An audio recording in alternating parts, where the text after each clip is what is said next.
देखिए इस बार वोट डालने की मतलब बारी हमारी आई है और अपना वोट की ताकत को पहचानना है और ज़्यादा से ज़्यादा वोट डालना है। देखिए आपका प्रश्नावली 9.1 मतलब ए, देखिए आपको क्या करना है इस सवाल में, क्या मतलब पूछ क्या रहा है सवाल। देखिए अनुक्रमों में प्रत्येक के प्रथम 5 पद लिखिए जिनके nवां पद दिया गया है।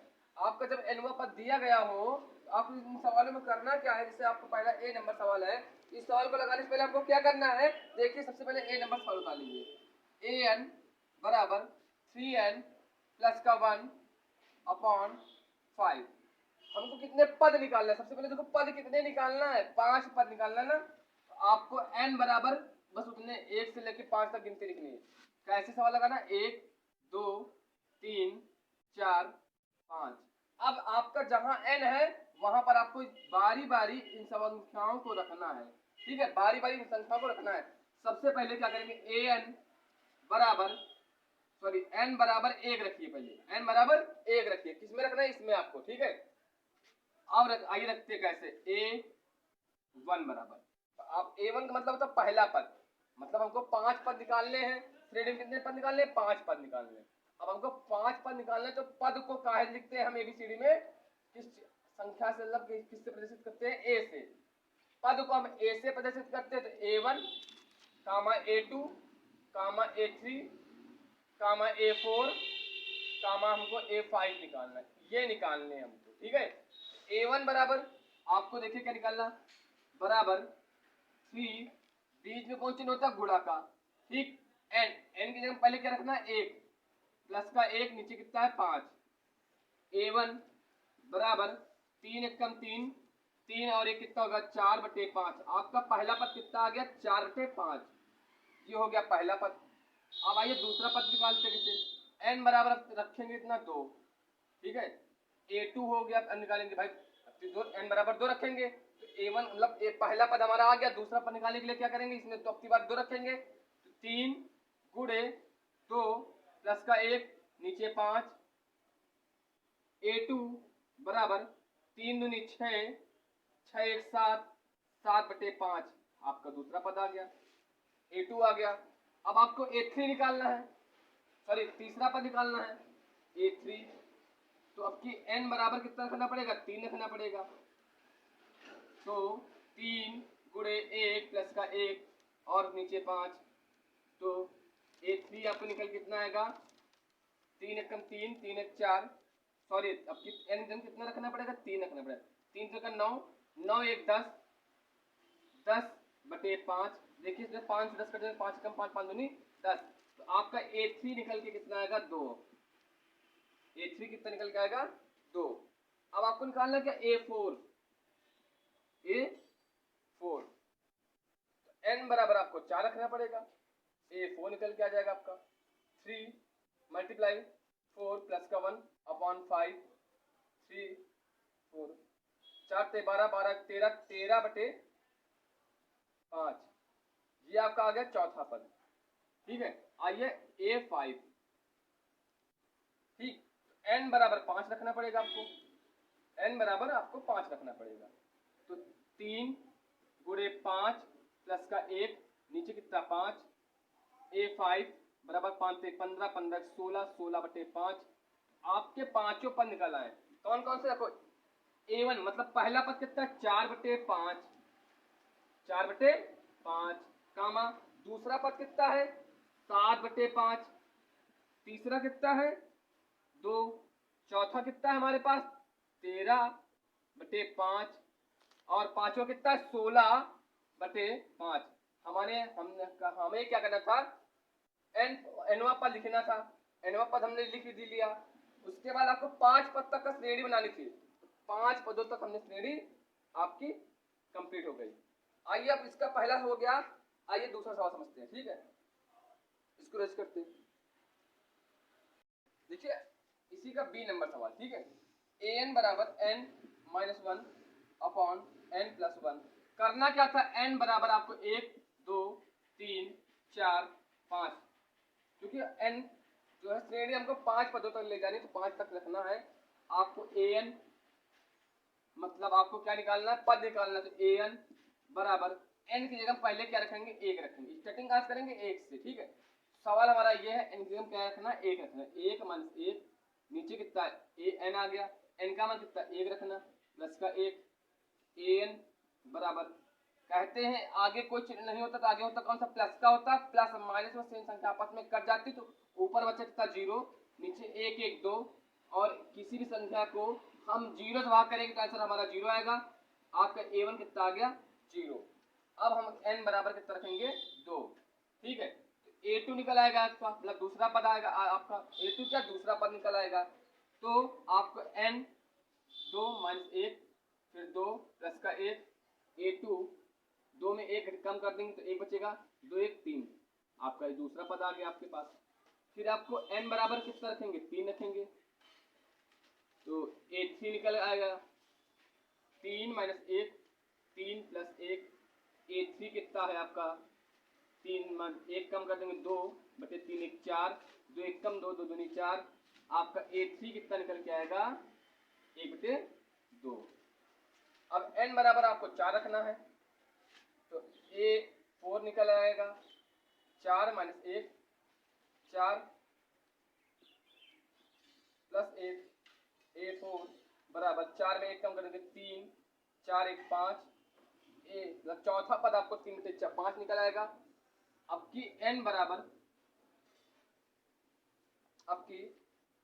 आपको कितना रखना पड़ेगा, 5 रखना पड़ेगा। ठीक, n बराबर 5 रखना है तो आपको a 5 पांचों पद निकल आएगा आपका। तो आपका 5 माइनस 1 5 प्लस 1, a5 बराबर 5 में 1 कम करेंगे कितना 4 आएगा, 5 1 6, 2 दूनी 4, 2 3 6, a5 बराबर आपका 2 बटे 3। ठीक है, 2 बटे 3। तो आपकी श्रेणी की कौन कौन सा 5 पद कौन कौन से मिले, 0 कामा 1 बटे 3 कामा 1 बटे 2 कामा 3 बटे 5 कामा 2 बटे 3, यही आपके आंसर। देखिए ये सी नंबर डी नंबर आप लोग स्वयं लगाइएगा। ठीक है, देखिए हमारा अगला सवाल क्या है, अनुक्रमों में कौन से समांतर श्रेणी में है। ठीक, हम लोगों ने कक्षा 10 में आपको ये सवाल पढ़ाया है। ठीक, मतलब समांतर श्रेणी में कौन सा पद, मतलब श्रेणी है जो आपको दी है, इसमें कौन सा है कौन सा नहीं है। तो आपको मालूम हमसे कि पद को हम कहा लिखते हैं n से, और a1 क्या हो गया, मतलब आपका पहला पद, a2 हमारा हो गया दूसरा पद, और a3 हमारा हो गया चौथा पद।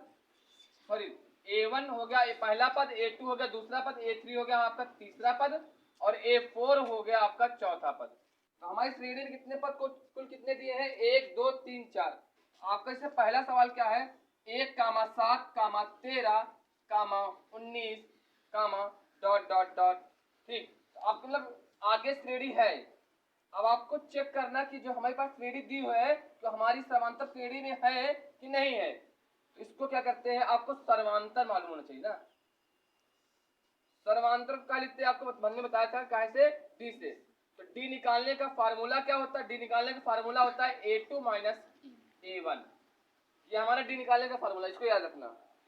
तो आपको 2 या 3 बार डी निकाल लीजिए, अगर हमारे डी के आंसर सेम आए तो हमारा समांतर श्रेणी में है, नहीं तो नहीं है। देखिए आपको एक बात जरूर से जरूर मालूम होनी चाहिए कि हमें अपना खुद का दीपक जलाना चाहिए। अपने जीवन में खुद से मेहनत करनी चाहिए, किसी दूसरे की मेहनत से हमारा जीवन का जिंदगी बदलने वाले नहीं है। किसी ने बहुत अच्छी लाइन कही है कि हमें अपने खुद का दीपक जलाना है, दूसरे के दिए हुए दीपक से जिंदगी नहीं गुजरती है। देखिए वैसे ही सवाल को अपनी खुद की मेहनत से मतलब सफल होना है तो करना क्या है, आपका a1 ये हो गया, देखिए a1 ये, a2 आपका ये हो गया आपका a3, ये हो गया आपका a4। सबसे पहले क्या करेंगे, d निकालेंगे। आपको d निकालने का फार्मूला पे क्या बताया, a2 माइनस a1। ठीक है, आपको d बराबर a2 कितना आपके पास 7 माइनस a1 कितना 1, d बराबर 7 में 1 कम करेंगे 6, तो पहला d आपका ये निकल आएगा। एक d और निकाल लीजिए, तो अगला d निकालने के लिए तो आपको क्या हो जाएगा, a3 माइनस a2, d बराबर a3 अपनी कितना है 13 माइनस a2 कितना 7, 13 में 7 कम कर देंगे 6 बचेंगे। एक d और निकाल लीजिए, तो आपका अगला और एक डी निकालने के लिए फार्मूला क्या हो जाएगा, A4 माइनस A3, डी बराबर A4 कितना आपके पास 19 माइनस A3 आपके पास कितना 13, डी बराबर 19 में 13 कम करेंगे 6 बचेंगे। तो आपको तीनों डी क्या आ गए, सेम आ गए। तो दी हुई श्रेणी जो है समांतर श्रेणी में आपकी है, क्या है, ठीक है। ये जो श्रेणी दी है आपकी समांतर श्रेणी में के क्रम में आपके है। आइए पहला सवाल हो गया, दूसरा सवाल समझते हैं। आपका दूसरा सवाल है क्या,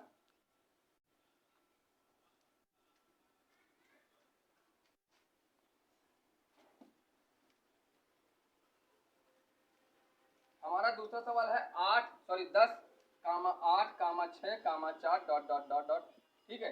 आपको अब करना थोड़ा हल्का समझ में आ गया, बच्चा कुछ इसमें समझ में आ जाएगा। पहला वाला पद हो, मतलब पहला जो अच्छा है 10 लिखा है, ये हो गया आपका A1, जिस बगल में आपका हो गया A2, ये हो गया आपका A3, ये हो गया आपका A4। तो आपको डी निकालने हैं। डी निकालने का फॉर्मूला क्या होता है, A2 माइनस A1, ठीक है। तो A2 माइनस A1 है, तो आपको D बराबर A2 कितना है आपके पास 8 माइनस A1 कितना है आपके पास 10, D बराबर 10 में 8 कम कर देंगे तो 2 बचेंगे। चिन्ह लगाते हैं हमेशा बड़ी संख्या का, बड़ी 10 संख्या आपके पास 10 है, 10 के आगे माइनस लगा, आपके पास माइनस लगाएंगे, -2 आया। उसके बाद अगला डी निकालने के लिए क्या करेंगे, A3 माइनस A2, डी निकालने के लिए A3 कितना आपके पास 6 माइनस A2 कितना है 8, डी निकालने के लिए 8 में 6 कम करेंगे, -2 बचेगा आपके पास। अगला डी निकालने के लिए फॉर्मूला क्या है, A4 minus A3, D A4 कितना आपके पास है 4 माइनस A3 कितना 6, डी बराबर 6 में 4 कम कर देंगे -2, इसमें भी आएगा। आपके पास डी सेम आए हैं। जो दी हुई श्रेणी, ये भी कौन सा दूसरा सवाल जो है, ये दी हुई श्रेणी क्या है, समांतर श्रेणी में आपका है, ठीक है। इसी क्रम में आप तीसरा और चौथा लगाइए, और अगर मान लो डी के आंसर अलग अलग आए तो समांतर श्रेणी के क्रम में नहीं है लिखेंगे, ठीक है। इसमें है लिखा, उसमें अगर मान लो नहीं आते डी सेम तो नहीं लिखेंगे। देखिए अगर जो सवाल समझ में ना आया हो या कुछ दिक्कत हो तो आप कमेंट बॉक्स में जरूर से जरूर लिखिएगा। जय हिंद, जय भारत, जय भारत।